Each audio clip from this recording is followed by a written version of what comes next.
Maura, Yes. looking back at your season here, just kind of a synopsis from your standpoint of the goals going in and how it panned out. Obviously, a disappointing end on Saturday. Yeah.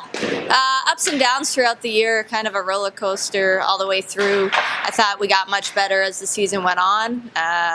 A lot of high points, too, with the sweep of BC right off the bat at the beginning of the season, sweep of Ohio State here in January, big win against Minnesota and Minneapolis a little over a month ago.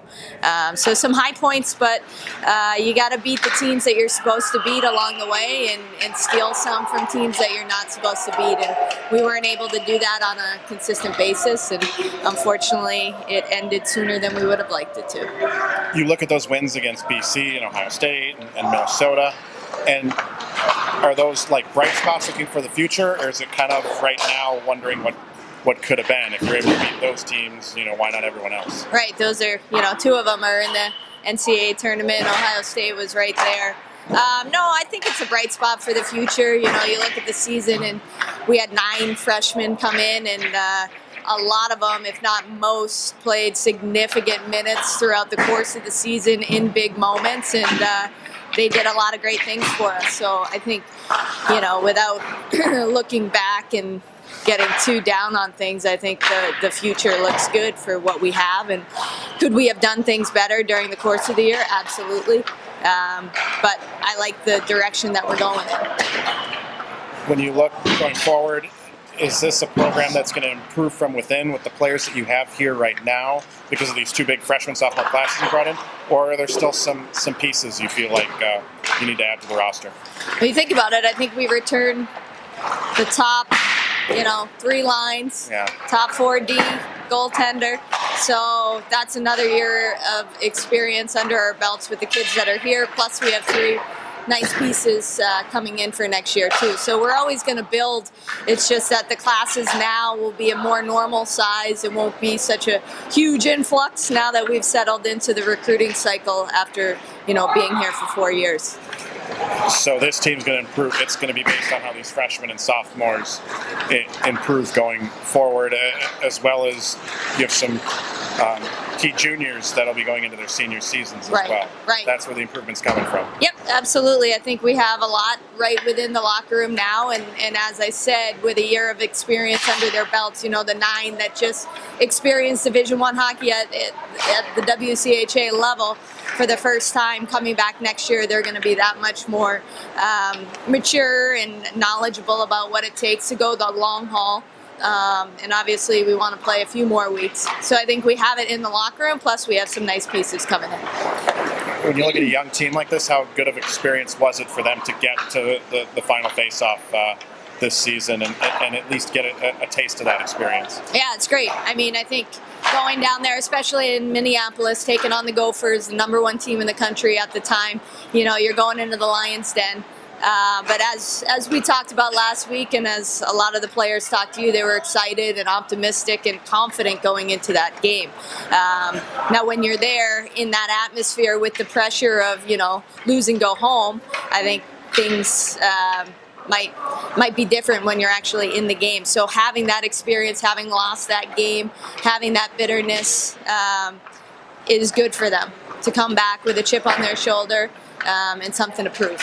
That bitterness losing to Bemidji last year probably helped a little bit this year, and maybe hoping the same thing happens next year. Yeah, exactly.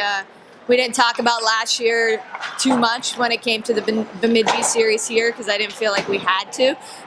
But what you saw from the first year to this year, Bemidji at home, I think was vastly different. So yes, I think it's hard because you're learning lessons and seasons are ending, but if you take a step back from being right in it, take a step back, you can see that the pieces are building, and it just takes time.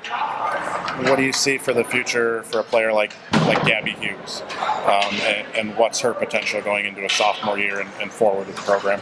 Yeah, I thought she had an unbelievable year to score, 38 points, 37 points. As a freshman in this league, I don't know off the top of my head who had the most points at the end of the regular season. Do you? Hankowski. With but I don't remember how many she had.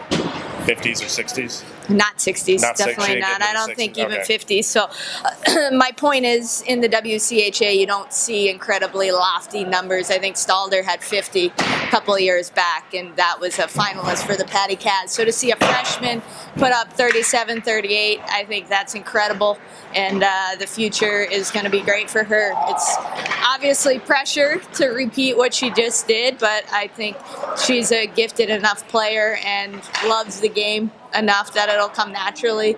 She shouldn't have to push for those numbers. Maddie, kind of take a look back at her this season, and I know we talked about tough year for Olympians coming back, but you're the only team that gets to bring their Olympic gold medalist back for another year.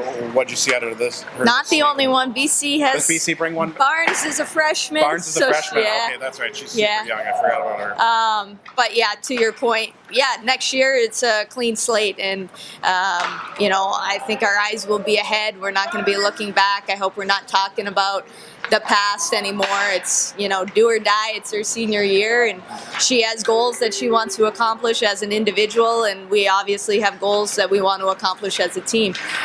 So time to get it done. Can she ever shake off that past, though? I mean, you're going to have, we saw it this year after games a couple times, literally mobs of young girls coming to see her and everything before and after games. Is she ever going to be able to shake that off? Or it sounds like maybe she could use that. I don't know if she needs she's been playing hockey straight. A lot of hockey. For a long time, and she's got the Worlds coming up and everything. Right. But could maybe a break this summer from the sport help a little bit? Oh, I'm sure a break will help. And in terms of fans and girls looking up to her, I think that's only a confidence boost. I don't think that adds pressure. It's just a little separation from the whole experience, I think, is a good thing. And, with her heading into her senior year, I think that raises the bar for her, which is a good thing. You look at this group and what you've done this year, you kind of touched on the high points. There were some low points as well. Is consistency kind of an area of emphasis going into the offseason, trying to improve that where you know what you're going to get out of your group every game? Yeah, absolutely. I think the most consistent teams usually end up playing deep into March, and that's something we want to strive for. I would say, again, if you're led by freshmen, you're going to kind of go as they go, and they're learning in games every single day, and that's why I was talking about how we're going to get better and better as those players get older and older, because they have that experience. Now they know, hey, games that you lose in October and November become really important at the end of the season, because you win a few more of those games, as we found out a couple of years ago when we were in the tournament. You can go into the final face-off and it's not all eggs in one basket, right? Like Minnesota and Wisconsin, they can go into that tournament and play a little freer because they know their seasons aren't ending if they lose. Maura, looking at next year's recruiting class, just the three you're bringing in? Or Yep. Any possibility of an addition in there, or just sticking with Always possibilities. Always a possibility if someone comes up. That's right. Looking at the three that you do have coming in right now, Yep. Is there a Naomi Rogie or a Gabby Hughes in that group that can make an impact? It's Cassie Bettenall. Yep. Manon, how do you pronounce Manon McMahon? Manon McMahon. Man, that's a tongue twister you gave us. It's a great name, though, right? It's a hockey Bruce, you name. looking forward to saying that? It's a good I like alliteration. the challenges. And Taylor Stewart, Yes. of those three, is there a Hughes or Rogie in that group? Yeah, I think so. Manon's had a tremendous high school career at Maple Grove. Had an injury last spring that probably knocked her out of the U18 contention because she missed most of the spring and summer. She's an awesome player. You look at her numbers, she's done really, really well. Cassie Bettenall is coming off 2 championships. She won the Canada Winter Games with Team Alberta and was an assistant captain, and she just won her league championship, regular season championship. So I keep seeing her with the #1 championship photos. I love that. We love winners. I think it takes a special kind to know what it takes to win big games and big moments. So we're excited about her. Stewie from Shattuck. All they do is win there. She's 5'10", defenseman. We expect big minutes out of her. As you saw this year with the 3 freshman D, they play monster minutes, 30-plus a game. So to add Stewie to that mix is going to be really impactful.